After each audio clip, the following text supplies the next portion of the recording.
Alright guys, so this is going to be the video for clamming. Uh, this is going to be the intro video of basically how to get there. Based off the video, it's sped up obviously, but you're going to want to get to Kol Shushu outpost and follow that along the road. If you don't have the outpost, it's going to be a long run from whatever nation you're at. Probably the quickest would be from Windy, I'm assuming, because it's only about 2 up from where it's going to be. I'm coming from Sandy. I already have a leveled character that has established outposts. But Kol Shushu is where you want to go. So this is the zone we're in. We're leaving the outpost, headed about southeast. You want to avoid any kind of aggro mobs on the way there. Once you get there, just follow this road down, and you're going to see a ramp down to the water. On the way, just avoid. The only really thing you have to avoid on the way there is going to be the goblins. They do aggro off of sight, so if you run behind them, they won't hear you. It looks like I messed up. And there's the ramp there. So we're going to go down, follow this all the way around it. It's a hidden path that goes around the water's edge. Just follow this all the way around. There's a little beastman sign right there, a little hidden cave, and same exact thing on the other side as well. Follow this around, go around the water's edge, come up through here. It's going to go through a little cutscene and put you in Biki Bay. So now this is Biki Bay. This is where the boat is that you're going to take to get to the Clamming Island. So you go down here. It's called the Mana Clipper. There's another goblin right there. You want to avoid him. You can buy your Mana Clipper tickets from her. I would suggest you buy the stack of 10 for like 500.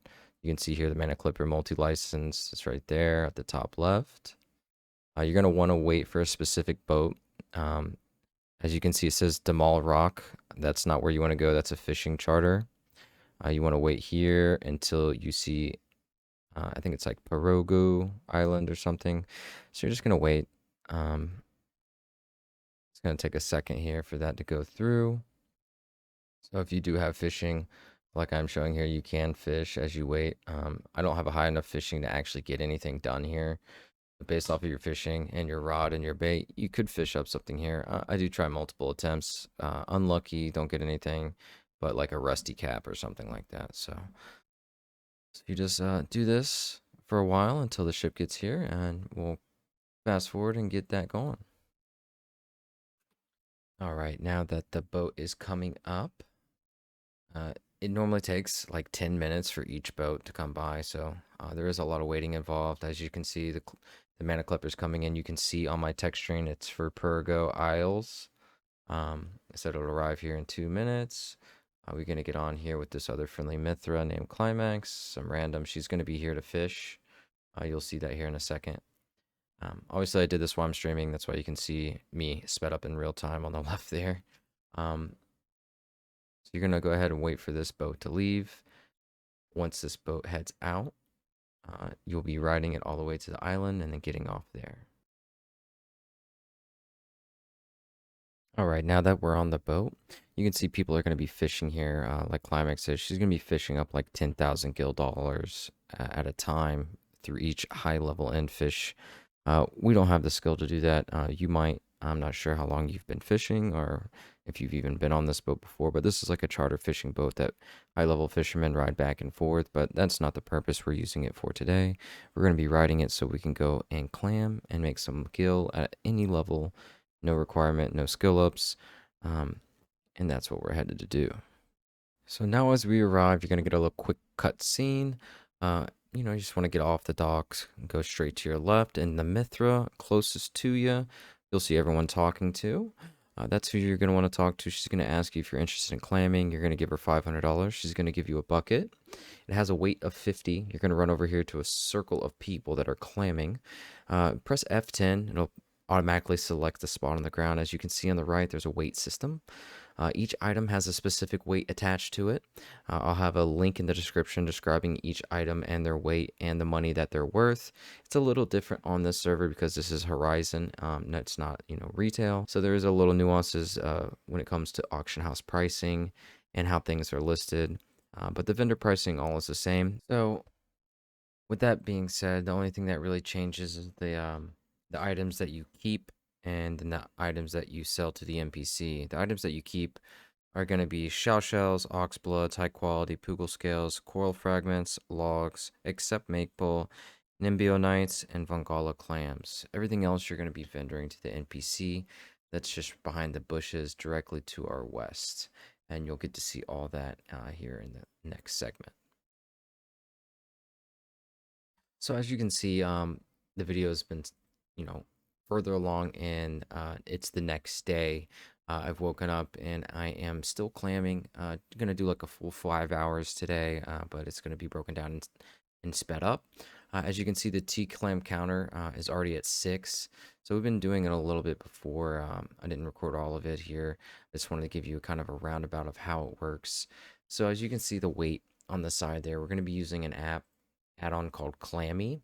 It all is based off a weight system. As you see there, each item is attached to a weight. A pebble weighs 7, jackknife weighs 11, T-clam weighs 20, and then all the stuff in between can weigh anywhere between 1 and 4, 6, 8. It's random. There's going to be a list I'll have in the description that you can see of all the weights and everything. So basically, you're going to be playing blackjack. The bucket weighs 50, and the whole point here is to make as much money as you spent on the bucket and more. If you bust, you break the bucket, you lose all the items that you were going to be putting into the bucket, and you lose your $500 deposit on that bucket. So you lose 500 every time you break, no matter what. You got to write off the items that you see there. You don't even have those until you turn in the mini game, and the lady puts those items in your mini or in your pocket.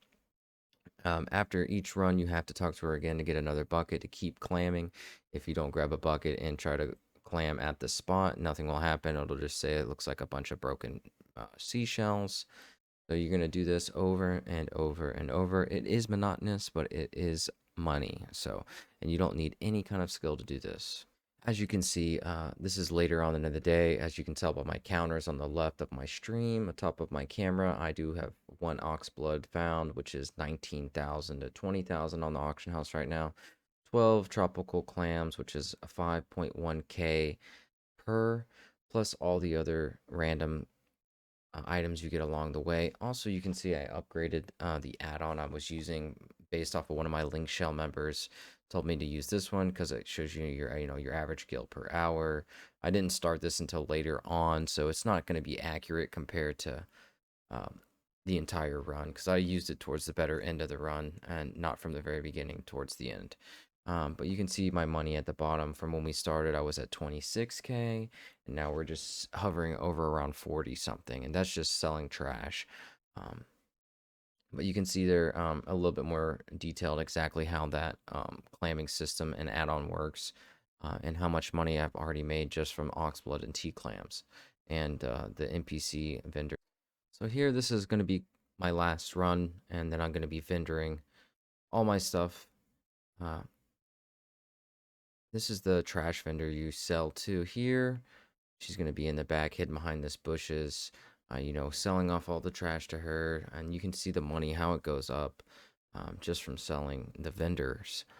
Jackknives, the tropical clams get sold at the vendor. All the stuff that you see I'm keeping, that's going to be auction housed.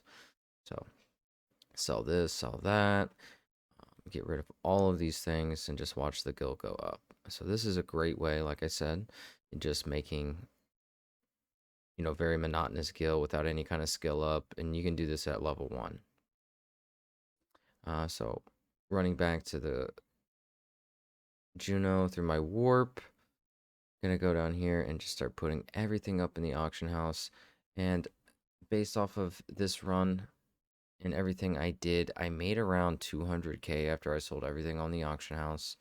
So that's just a quick explanation of just like what to do, how to do it, how to get there, the add-ons to use. And if you need any help, just ask some questions in the comments. I'll be willing to help you. If you know me in game, just send me a tell. I'll help you as well.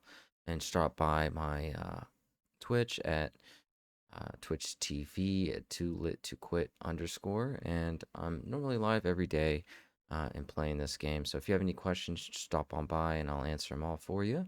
But that's going to be it for the video. If there's any other questions, like I said, just drop a like and follow and add a comment, and I'll go ahead and answer that for you.